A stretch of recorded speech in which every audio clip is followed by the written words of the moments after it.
Hello friends, ये जो हमारा पूरा एक सी लैंग्वेज की एक सीरीज चल रही है उसका चैप्टर 5 है। मैं डॉक्टर पंकज सक्सेना आपको कहना चाहूँगा कि अगर आपको इस सीरीज के कंटेंट अच्छे लग रहे हैं, समझ में आ रहे हैं, तो प्लीज़ चैनल को लाइक और सब्सक्राइब करिएगा।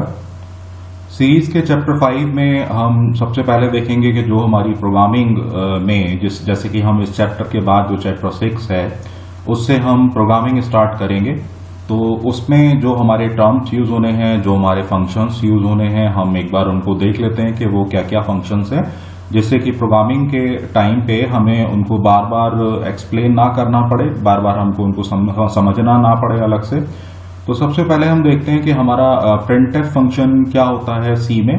तो देखिए, प्रिंटफ फंक्शन हमारा जो होता है वो उसके एक जो फंक्शन है ये हमारा दो काम को सॉल्व करता है। पहली चीज तो वो कि इसमें आप जो भी लिखेंगे, इसमें डबल कोट्स लगा के आप जो भी लिखेंगे इसके अंदर, वो आपका स्क्रीन पे एज इट इज प्रिंट हो जाएगा। मतलब कि जो भी आप यूजर इसमें जो भी मैसेज देना चाहेगा या जो भी इसमें लिखेगा वो उसको एज इट इज प्रिंट कर देगा। और दूसरा जो इसका यूज होता है वो ये यूज होता है कि किसी भी वैल्यू को प्रिंट करना। उसको हम कैसे प्रिंट करते हैं? सबसे पहले इसमें हम डबल कोट्स के अंदर फॉर्मेट स्पेसिफायर लगाएंगे और उसके बाद हम कॉमा लगा के जिस भी वेरिएबल की जो वैल्यू है उसको हम प्रिंट करने के लिए उस वेरिएबल को लिखेंगे। ये चीजें प्रोग्रामिंग करते टाइम ज्यादा क्लियर होंगी। फॉर्मेट स्पेसिफायर जो भी हमें वैल्यू प्रिंट करनी है उसके अकॉर्डिंग लगाएंगे। अब ये जो हमारा प्रिंटफ होता है ये हमारा किसी न किसी हेडर फाइल में इंक्लूड होगा। जैसे कि ये हमारा प्रिंटफ जो होता है वो हमारा stdio.h एक हेडर फाइल होती है, उसमें इंक्लूड होता है। stdio का मतलब होता है स्टैंडर्ड इनपुट आउटपुट। h यहाँ पे हेडर को डिफाइन करता है। अब ये जो होता है प्रिंटफ, इसको हम आउटपुट फंक्शन भी बोलते हैं। तो ये हमारा प्रिंटफ इस काम के लिए होता है। अब सी लैंग्वेज जो होती है हमारी वो केस सेंसिटिव होती है। मतलब कि यहाँ पे कैपिटल में लिखा हुआ का अलग मतलब होता है और स्मॉल लेटर्स में लिखे हुए का अलग मतलब होता है। तो प्रिंटफ और स्कैनफ यहाँ पे सारी चीजें स्मॉल लेटर्स में ही लिखी जानी है। नेक्स्ट हमारा आता है कि फॉर्मेट स्पेसिफायर। जैसा कि मैंने आपको बताया कि अगर हमें प्रिंटफ के थ्रू कोई ना कोई वैल्यू भी प्रिंट हो सकती है तो उसमें हमें डबल कोट्स के अंदर पहले कोई ना कोई फॉर्मेट स्पेसिफायर लगाना होगा। तो फॉर्मेट स्पेसिफायर हमारे ये जो मैंने आपको दिखा रखे हैं ये होते हैं %D, %C, %F और %S। ये अलग अलग चीजों के लिए होते हैं, इंटीजर के लिए, कैरेक्टर के लिए, फ्लोट या स्ट्रिंग के लिए। अब सेम एज इट इज हमारा नेक्स्ट आता है स्कैनफ। स्कैनफ किस लिए यूज होता है? स्कैनफ को हम कहते हैं कि ये हमारा एक इनपुट फंक्शन है। स्कैनफ भी हमारा हेडर फाइल stdio.h यानी कि standard input output .h means header के अंदर ही इंक्लूड होता है। ये जो फंक्शन है ये जो यूजर जो कुछ भी वैल्यू देता है ये उसको रीड करता है।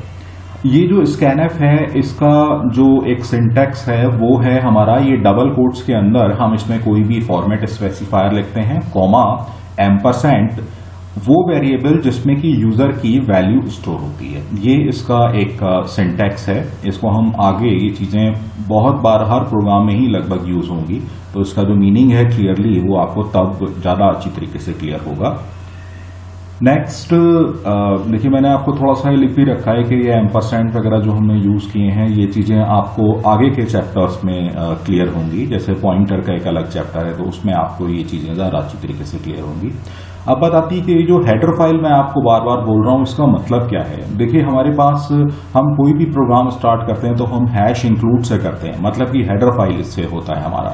हेडर फाइल को हम किस तरीके से लिखते हैं? Hash include angular bracket stdio.h। तो ये जो हैश इंक्लूड होता है इसको हम प्री प्रोसेसर डायरेक्टिव बोलते हैं। तो इस तरीके से हम किसी भी हेडर फाइल को इंक्लूड करते हैं। किसी भी हेडर फाइल को इंक्लूड करना क्यों जरूरी होता है? क्योंकि हेडर फाइल में जिन फंक्शंस को हम डायरेक्टली यूज करते हैं उनकी डेफिनेशन होती है। जैसे कि हमारा stdio.h में प्रिंटफ और स्कैनफ की डेफिनेशन इंक्लूड है, या अगर हम बात करें हैश इंक्लूड conio.h यानी console.h तो उसके थ्रू हम getch को लगा सकते हैं।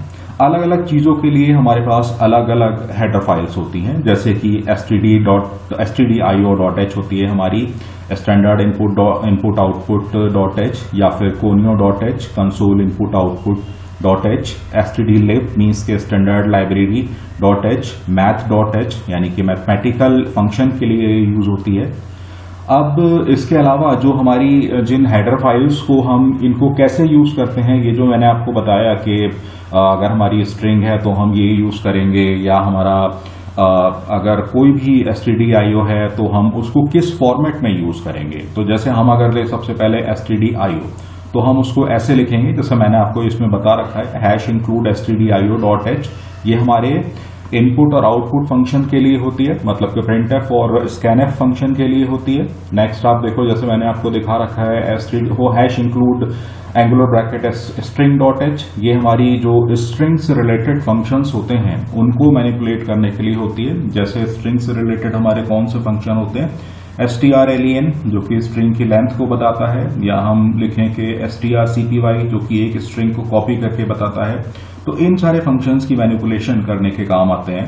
या हम देखें कि #include एंगुलर ब्रैकेट के अंदर time.h, तो ये हमारा किसके काम आता है, ये हमारा बेसिकली जो फंक्शंस डेट और टाइम से रिलेटेड होते हैं उनके लिए काम आता है, जैसे कि set date और get date, इन चीजों के काम आता है ये हमारा। नेक्स्ट हम देखते हैं कि अगर हमें फॉर एग्जांपल मान लो हम ये चाहते हैं कि हम printf में कोई भी स्टेटमेंट दें, डबल कोट्स दें, और वो हमारा पहली लाइन पहले आए और दूसरी लाइन उसके नीचे आए।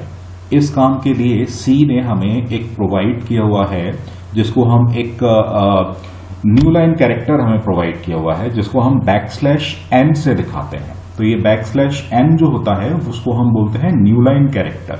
देखो, न्यू लाइन कैरेक्टर का मैंने इसमें आपको नीचे एग्जांपल भी दिया हुआ है। जैसे कि हम हेलो वर्ड लिखें, तो हेलो के बाद अगर हम \, लगा देंगे तो हेलो अलग लिखा हुआ आएगा स्क्रीन पे, और ये जो वर्ड है ये आपका अलग लिखा हुआ आएगा। ये ऐसा नहीं है कि \n भी प्रिंट होगा, \n प्रिंट नहीं होगा। अब नेक्स्ट हम आते हैं कि कमेंटिंग इन C लैंग्वेज। कमेंटिंग का पहले तो मैं आपको मतलब बता दूं, जैसे फॉर एग्जांपल मान लो आप कोई प्रोग्राम बना रहे हो, अब वो 200 या 300 लाइंस का है, तो उसमें कुछ चीजें ऐसी होंगी जिनको कि आप ये चाहोगे कि इनको आप अलग से प्रोग्राम में नोट कर लो, और जो कि एग्जीक्यूट नहीं हो। ऑब्वियसली ये तो मालूम ही है कि कुछ जो चीजें आप नोट करोगे अलग से अपने हिसाब से, तो वो चीजें एग्जीक्यूट ना हो और वो चीजें नोट्स हमारे प्रोग्राम के अंदर रहें भी, जिससे कि अगर आप उस प्रोग्राम को कुछ टाइम के बाद देखो तो आपको ध्यान आ जाए कि हाँ, यहाँ पे आपने ये करा था। इसी चीज को हम C में कमेंटिंग कहते हैं, मतलब कि प्रोग्राम के अंदर हम कुछ चीजें नोट करके डाल देते हैं और वो नोट्स एग्जीक्यूट नहीं होते हैं और पूरा का पूरा प्रोग्राम बिल्कुल सही से एग्जीक्यूट हो जाता है। तो इसका फायदा क्या रहता है, मान लो आपने ही प्रोग्राम को कुछ दिनों के बाद देखा तो वो आपकी पूरी तरीके से समझ में आ जाएगा, क्योंकि आपने एक कमेंट डाला हुआ है। या मान लो किसी दूसरे प्रोग्रामर ने उसको देखा तो उसकी भी समझ में आ जाएगा कि आपने इस प्रोग्राम को ऐसे बनाया हुआ है।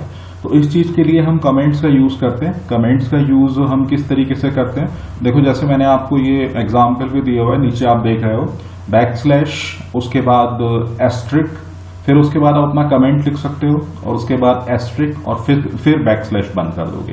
तो बीच में मैंने लिखा है कमेंट विल बी हियर, मतलब कि यहाँ पे आप कुछ भी अपने कमेंट डाल सकते हो। अब ये इसके बीच में आप जो भी लिखोगे वो एग्जीक्यूट नहीं होगा, या इसी तरीके से मैंने इसको यहाँ पे दूसरे तरीके से लिख दिया है \**, और आप नीचे नेक्स्ट लाइन में इस तरीके से लिख दो, उसके बाद आप फिर से इसके नीचे * और \* लगा दो, तो भी ये इतना हिस्सा इसका जहां पे कि आप कमेंट लिखोगे वो आपका एग्जीक्यूट नहीं होगा। ठीक है, अब हम इसके कुछ इंपॉर्टेंट पॉइंट्स देख लेते हैं। सबसे पहले तो देखिए, C लैंग्वेज में हमारी जो ब्रैकेट्स हम यूज करते हैं वो 3 तरीके की होती हैं। सबसे पहले इस तरीके की ब्रैकेट को हम पैरेंथेसिस बोलते हैं, ये हमारी स्क्वायर ब्रैकेट्स कहलाती हैं, ये हमारी कर्ली ब्रैकेट कहलाती हैं।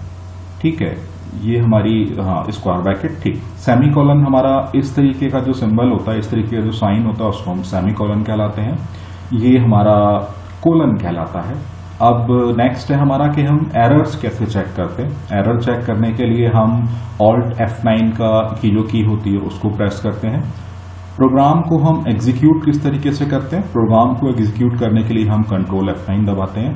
हालांकि अगर आप कंट्रोल F9 को प्रेस करोगे और प्रोग्राम में एरर होगा तो कंट्रोल F9 से ही आपको एरर भी शो हो जाएगा। हाँ, अगर आपको अलग से सिर्फ एरर ही चेक करना है तो आप ऑल्ट F9 प्रेस करके भी एरर चेक कर सकते हो। अब नेक्स्ट हमारा एक इंपॉर्टेंट चीज आती है कि what is void main. Void main आखिर क्या होता है? देखिए, जो वॉइड मेन होता है ना, वो उसी से हर प्रोग्राम स्टार्ट होता है। आप कहीं भी देखोगे तो मेन से आपका हर प्रोग्राम स्टार्ट होगा। कहीं पे तो आप ये देखोगे कि वो वॉइड मेन से हो रहा है, कहीं पे आप देखोगे कि इंट मेन से हो रहा है। तो इसका जो मीनिंग है वो केवल इतना है कि जब भी प्रोग्राम आपको कुछ वैल्यू रिटर्न कर रहा होगा, तो फॉर एग्जांपल अगर आपको इंटीजर टाइप वैल्यू रिटर्न कर रहा है तो वो आपका इंट मेन से प्रोग्राम बना हुआ होगा। अब अगर मान लीजिए आपने वॉइड मेन लिखा हुआ है तो इसका मतलब ये है कि प्रोग्राम आपको कुछ भी रिटर्न नहीं कर रहा है। मीन्स अगर वॉइड मेन लिखा हुआ है तो प्रोग्राम में कहीं भी आप रिटर्न नाम का जो एक कीवर्ड है वो आप रिटर्न लिखा हुआ नहीं देखोगे कहीं पे भी। या अगर मान लो आपने प्रोग्राम को इंट मेन में लिखा हुआ देख रहे हो तो इसका मतलब कि प्रोग्राम आपको कुछ वैल्यू रिटर्न कर रहा है, तो वहां पे आप रिटर्न लिखा हुआ देखोगे प्रोग्राम में। ठीक है ना? तो इसका हमारा ये मतलब होता है। नेक्स्ट हम आते हैं कि getch क्या होता है। देखो, getch हमारा एक फंक्शन है जो कि हमारा conio.h नाम की हेडर फाइल में होता है। conio.h मतलब console input output .h for header. और ये जो आउटपुट होता है हमारा, उसको स्क्रीन पे होल्ड किए रहता है। कब तक होल्ड किए रहता है? जब तक कि हम कीबोर्ड की किसी भी की को प्रेस ना करें। इसका देखो सिंटेक्स मैंने आपको ये दिया हुआ है, getch में लिए हम लगाते हैं और उसके बाद ब्रैकेट के बाद सेमीकोलन। ठीक है? Thank you so much. Channel को प्लीज लाइक और सब्सक्राइब करिएगा अगर ये कंटेंट आपके समझ में आए हो। मेल आईडी पे आप इसमें फीडबैक भी दे सकते हैं। आपको अगर इसके अलग से नोट्स चाहिए PDF कॉपी में तो वो भी आप मेरे से मांग सकते हैं। Thank you so much.